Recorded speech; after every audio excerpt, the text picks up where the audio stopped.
पराभवानंतरही दादे पाशा पटेल यांची जनसेवा सुरूच. भर पावसात जेसीबी घेऊन उतरले रस्त्यावर. निवडणुकीतील जय पराजयपेक्षा जनतेची सेवा महत्त्वाची. आलास जिल्हा परिषद मतदारसंघातील औरवाड बुबनाळ रस्त्यावर गुरुवारी सायंकाळी निसर्गाचा कोप पाहायला मिळाला.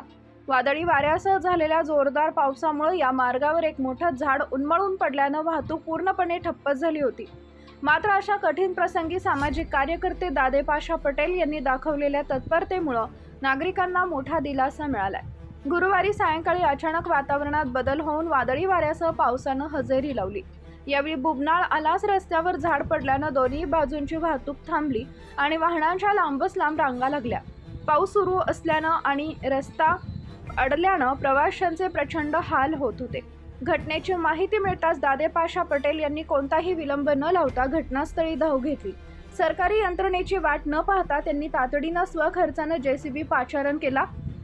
भर पावसात स्वतः उभे राहून त्यांनी ते झाड रस्त्यावरून बाजूला हटवून घेतलं आणि अवघ्या काही वेळातच वाहतूक पूर्ववत केली. नेता असावा तर असा, नागरिकांमध्ये चर्चा. दादे पाशा पटेल यांनी अलीकडेच पार पडलेल्या जिल्हा परिषद निवडणुकीत पराभव स्वीकारला असला तरी त्यांच्या समाजसेवेचा व्रतात खंड पडलेला नाहीये. निवडणूक असो वा नसो, जनतेच्या सुखदुःखात धावून जाणं हेच आमचं कर्तव्य आहे, अशी भावना यावेळी त्यांनी व्यक्त केली.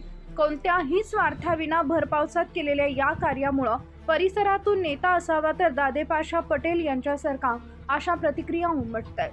समाजाचा आपण काहीतरी देणे लागतो या ध्येयानं काम करणाऱ्या या जनतेच्या माणसाचं सर्व स्तरातून कौतुक होत आहे. आमच्या प्रतिनिधींचं पाहत रहा CK24 न्यूज.